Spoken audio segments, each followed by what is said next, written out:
Do të diskutojmë në këto momente rreth situatës politike në vend, gjithashtu edhe rreth aktivitetit SPAK e seancave më të bujshme në GKKO. Kam kënaqësinë të kem në një lidhje direkte në këto momente analistin e njohur zotin Genc Burimi. Përshëndetje zoti Burimi. Ju a kam lënë juve në dorë. Do ta nisim me opozitën, do ta nisim me mazhorancën, do ta nisim me SPAK-un, me GKKO-n. Unë mendoj ta nisim nga opozita, duke qenë se sot në mesditë përfundon afati për të gjithë ata që duan të garojnë për kreun e Partisë Demokratike. Deri tani është zyrtarizuar kandidatura e zotit Sali Berisha dhe një tjetër mjeke e QSUT-s vetëm pak minuta më parë ka dorëzuar dokumentacionin. Ndërkohë që ky proces është shoqëruar me reagime shumë të forta, me përjashtime, me vetë përjashtime, me akuza, sulme, kundër sulme, si e ke parë gjitha, apo është normale në rast e zgjedhjesh? Normale është, shikoni, kënë gjitha partitë, nuk ka asnjë surprizë, në atë para njërë nuk ka asnjë surprizë në këto zgjedhje, ashtu si nuk ka asnjë surprizë tek PS-ja pas sulmeve të fundit të zonjës Spirtali, që është normale, do të them, nuk është vetëm te një kamp. Jo vetëm në Shqipëri, por edhe në Perëndim. Çfarë i krijoi një partie këto sulme? Çfarë i krijoi një partie këto sulme, këto reagime? Po japi mundësi edhe një herë kraut përballë, partisë përballë, rivale, mediave të saj, të sulmojnë që thonë që partia kërkon të marrë pushtetin, nuk është në gjendje të ketë brenda saj demokracisë që duan ta pushtetin. Kjo është luftë politike. Po ashtu, gjithmonë është luftë politike, po është kudo, nuk njoh vend perëndimor sot ku nuk ka luftë të tillë politike, kudo ndos kjo. Për mua, si gazetar, është vazhdim një humbje kohe për të arritur ke momenti kur këta njerëz që duan të vinë në pushtet do paraqesin një program dhe tu përfshi edhe Salianin, edhe Kokalarin, edhe X-in dhe Y-un dhe Y-in dhe Omega dhe to është për bërë debati. Si kryetar, si gazetar. Pastaj brenda është. Pra ju po thoni që nuk është argument fakti që ne me zotin Berisha nuk vim dot në pushtet, jo vetëm për shkak të moshës, por për shkak të backgroundit, për shkak të non gratës së tij, për shkak të humbjeve të një pasnjëshme, pavarësisht se sot zoti Berisha ka 500.000 vota. Janë dy përgjigje të pyetjes të kjo vërejtje. E para, kush jemi ne që vendosim? Kush jemi neve sot? Shikoni, dua që nëse mediat shqiptare i bëjnë shërbim popullit shqiptar të përkthejnë me imazh dhe me fjalimin historik të mbretit të Anglisë dje në Kongresin Amerikan. Ngritën në këmbë. Jo demokratë, dhe republikanë. Ovacione pa fund pati, vërtet. Pse them këtë? Them të që shiko, kur ke një Donald Trump që po merr kot.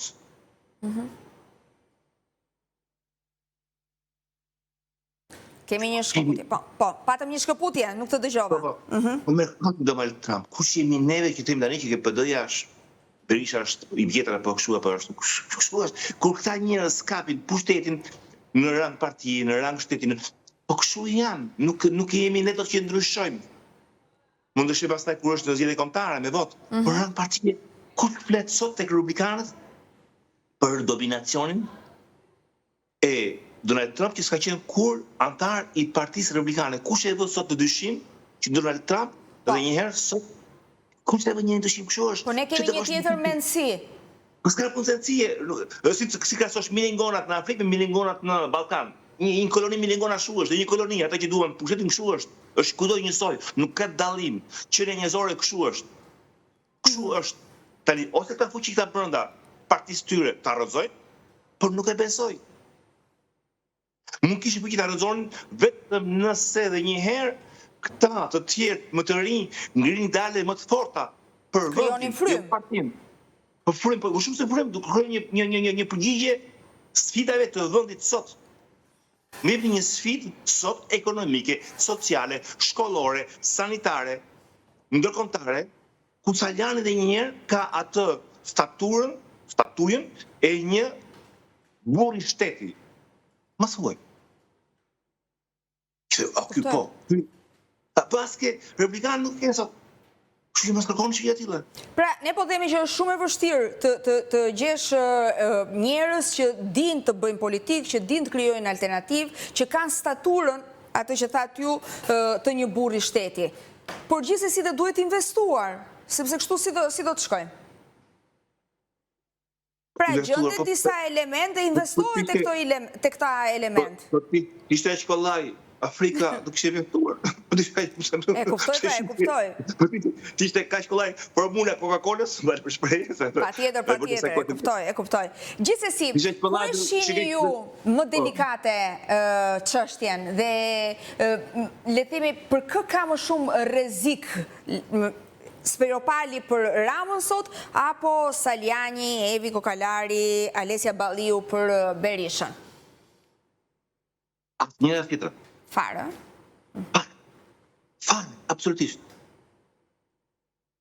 Sepse në fund të fundit, të dy këta dhe Berisha dhe Rama, në fund të fundit, kur janë pushet, kontrollojnë vendimin final të zgjedhjeve. Kjo është që dallon Shqipërinë nga çdo vend tjetër, edhe nga Ballkani.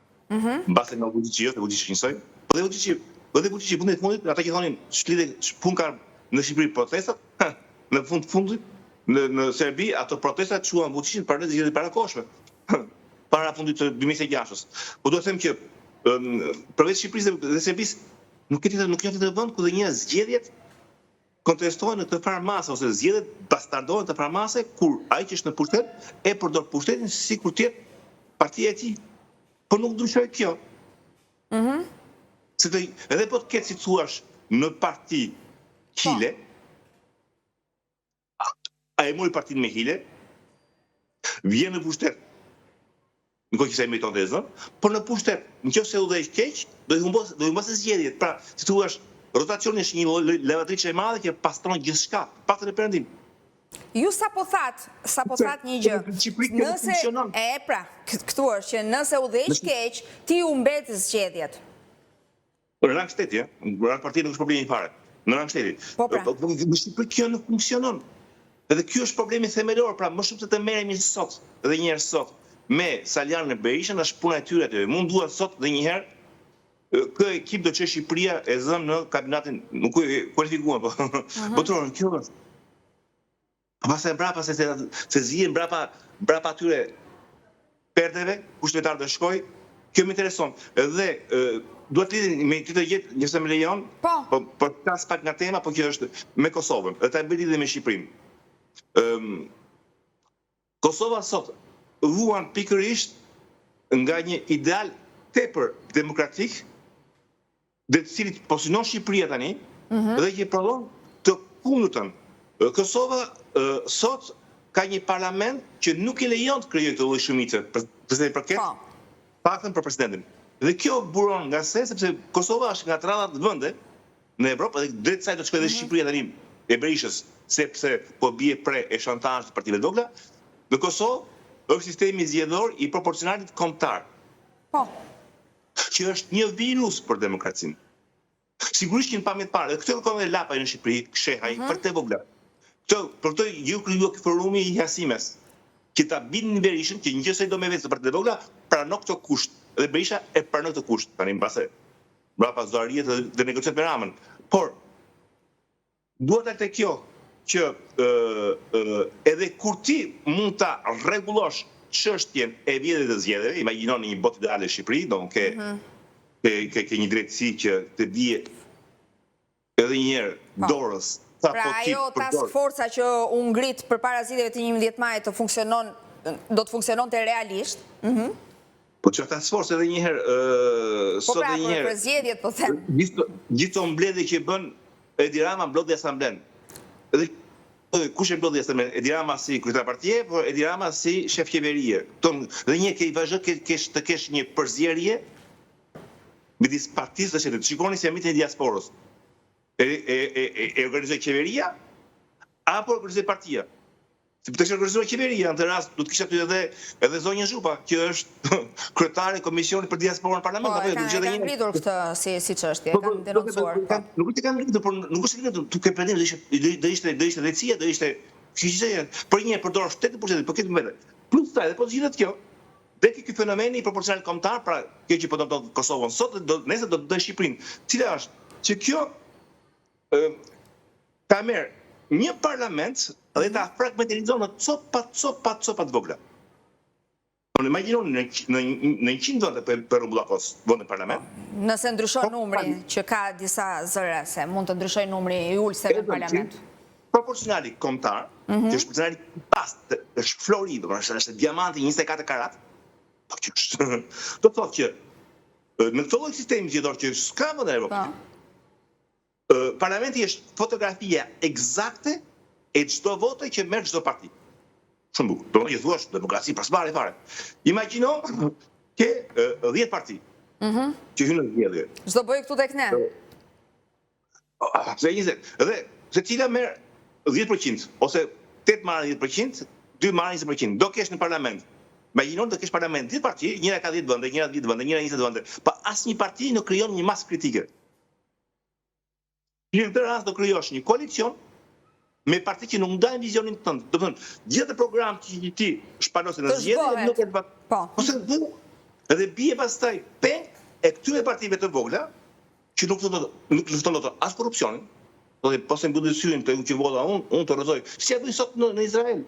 Pse sot Netanyahu pushtet? Sepse pikërisht mbahet nga parti radikale të djathta që duan ekspansion territorial. I thënë Netanyahu, shikosh, po nuk e bëre ti luftën në Iran, po se bëre ti luftën në Liban. Po se bëre ti rikolonizimin e Cisjordanisë, ne të rrezojmë. Po rrezove ti shkon në burg. Prandaj në Shqipëri në Shqipëri njerëz që mendojnë për këtë gjëra, unë habitem, nuk mendojnë për këtë gjëra. Dhe këtë gjëra kërkoj pikërisht këtyre që sfidojnë kryetar. Por të jap një tjetër shembull që nuk mendojnë për këtë gjëra. Por të jap shembullin sot edhe një herë të marrëveshjeve që bën Rama për detin, për gazin, për naftën, për çfarë duash ti. Firmotën pardje me ambasadoren e Amerikës në Greqi, një marrëveshje për gazin e lëngshëm amerikan. Shqipëria do blika $6 miliardë gaz e lëngshëm amerikan. Po ti kushtoj në parlamenti? Ti e shpjegove ti, po ky Silani, në zëre kjo se ky lapaj se çka mund të ti blike 6 miliardë gaz që vika nga Amerika e Lagët, niko që ty gazit kalon nën këmbët shqiptarëve nëpërmjet tapit që shkon nga Azerbajxhani në Itali. Me çfarë logjike mund të hash bukën mbrapsht që gazi vjen nga Azerbajxhani pa Shqipërisë ushqen Italinë dhe ti shqiptar blike $6 miliardë gaz nga Amerika e Lagët? Po kanë ta njerëz polemist, kanë ta njerëz analist. Shkon Rama në Greqi. Jo, ka opozit. Ka dhe opozit se duhet se po flisni ju tani. Ja pra që pas ka polemist, se ju po flisni. Ka opozit. Jam shumë dakord. Por Rama Berisha thot qartë që në programin tim unë jam pro trampist. Kjo ja qep gojën. Po ti tjetri, ti i vogli që do pushtet, ti lapa që do. Për te vogli, ti i vogli, ti lapa, ti qeri. Që do ti ke një bulevard sot të luash patriotizmin, Berisha e qep gojën me qësa është pro trampist. Po ashtu, kur shkon Rama në Greqi të Mitsotakis dhe premton që para fundit të këtij mos kemi radhë, çështja e detit do shkojë në Hag. Kush je ti që e vendos këtë gjë? Ti gjë parlamentin? E dim se reagoi Greqia pas këtyre deklaratave. Po në Greqi ti më e pyetje edhe një herë sot për Saljanin, më e pyetje ke lufta në PD. Këtë luftë dua për vendin, jo partinë. I dëgjoni këto gjëra? Po dëgjoj. As nuk dëgjoj. Pikërisht, pikërisht. Dhe nuk është çështje, nuk është çështje si e frymëzohet kjo. Kjo është çështje edhe një herë, ose këta njerëz janë të paaftë nga ana intelektuale, nuk lexojnë, nuk dinë ç'bëhen. Ose nuk duan. Ose nuk duan. Ose nuk e di, kupton ai, e ngatron për shembull Hagën për detin, e ngatron me 12 majcit. Për detin është zonat ekonomike, është edhe gjë, të ndosje, në zonat ku ka pasuri natyrore më ujore, si gazi sot që është gjetur në Korfuz, në uret detare të taktë të Shqipërisë, dhe që do e shfrytëzoj ExxonMobili me zonjën Yuri Kim, pra ExxonMobili me këtë administrat punëson një që administrat e ka përjashtuar nga puna, konkluzioni, kur bëhet fjala për para, për interes ekonomike, amerikanët njohin të djathtë të majt. Në Shqipëri dhe njerëz në Shqipëri vetëm Edi Rama që vendos dhe nuk ka asnjë, unë këtë dua të shoh këta, ti dëgjoj këta. Po pra po, nuk ka zë opozitar. Që sta bërë tonë parë sot në përëndim, lufta e erçme që ka nisur midis Le Penit dhe numri 2 partisaj Bardelës. S'na intereson parë. Në intereson sot që çfarë kjo parti ka si propozim që po bëhet që Franca ka të firmën e madhe të naftës, ndjerës të gazit të naftë, quhet Total Energi, që ka Shellin, siç ka tjerë. Franca ka Totalin. Totali fitime rekorde, si po dhe qeveria shqiptare, nëpërmjet krizës në Iran. Sa më shumë shton kriza, aq më shumë shton përfitimet, po. Po shumë janë përfitimet. Edhe një herë sot, edhe po del polemika me Francën. Dhe brenda partisë së Le Penit, parti që detoj Francën, numri 1 dhe numri 2, Le Peni dhe Bardella, po zihen, sepse para është dakord me pjesën tjetër të politikës, të klasës politike franceze që të taksohet në mënyrë eksepsionale Totali për të fitimin. Bardella thotë jo, po këtë quajmë polemik në një parti. Ndërkohë ka një zhvillim. Jo polemik, se sa do të qoshti si deputet rryma jote, se kë rreth do kesh ti. Do të shojmë se çfarë do të ndodhë, se do jenë zgjedhjet në mes të majit, pastaj do të jetë mbledhja e Këshillit Kombëtar sepse është lajmëruar dje nga Partia Demokratike. Gjithashtu nga ana tjetër vijojnë zgjedhje, ne jemi mësuar që të themi gjithmonë plasi këtej, plasi andej, sepse është dhe një çik intriga në mes, një çik thashë themi që e kemi, le të themi, një lloj pasioni tonin. Për të shkuar pak tek çështjet shumë të rëndësishme, dosja Partizani është një nga çështjet më të rëndësishme. Do të thirret si dëshmitar në këtë çështje kaq të rëndësishme, kaq shumë të diskutuar, janë dhënë detaje pafund, kryeministri është kërkuar edhe kryetari i grupit parlamentar zoti Auland Balla, por nga ana tjetër është hedhur ideja që edhe për çështjen e zotit Meta do të thirret si dëshmitar zoti Rama. Pra, më në fund, kryeministri i vendit do të shkojë në atë godin. Çfarë do të ndodhë? Sepse ka në dorë të mos shkojë, varet se si do ta këshillojë avokati, të jap një përgjigje me do të shkojë, themi ne, sepse ky është sensacioni që krijohet. Jo, do të shkojmë, themi ne, sepse kjo përbën sensacion, por Rama ndoshta nuk shkon. Zgjedh të mos shkojë, zgjedh të mos flasë. Prandaj pra. Nuk do shkoj. Perceptimi është do të shkoj. Jo, nuk dëgjove skupë. Thjesht më le të mbaroj fjalin, besoj isha i qartë. Okej. Rama zgjedh mos shkoj, nuk dua të shkoj. Kush do të shkoj? Ai vetë u burr, kur tha që merret të bëkë merret në kryeministria e Lashkëdera. Dhe tallet. Si mendoni që mos që Rama ke, që nuk di çfarë është pyetja. Edhe një përdosin Partizani. Si e sheh këtë zhvillim, pra, ka kërkuar zoti Berisha ose mbrojtësit e tij ligjor, kur e din shumë mirë që zoti Rama nuk do të shkojë. Po pse mos largoje? Apo tjetër. Po pse mos largoje? Okej, në rregull. Edhe ti po ti flet takuar në drejtësi, ja ka do kërkosh çdo mirë, çdo gjë. Po pse? Nuk kërkon se bia sot që ketë gjyq në kombëtar për bombardhimet në Beograd? Po pra po. Nëse ata preokupohen, kërkojnë që dalin gjyq edhe Tony Blair dhe Gerald Caldeco, është normale, nuk shoh polemik fare. Vetëm gjë që mua në këtë dosje të 21 të Partizanit më habit, është një drejtësi nga dalë. Imagjinoni, është një dosje që ka filluar përpara 5 vitesh. Se u bë një reakcion i parë i Auland Ballës, a kuptohet? I bën një drejtësia priti 3 vjet dhe pas 3 vjetësh ja pranoi akuzën. Kuptohet?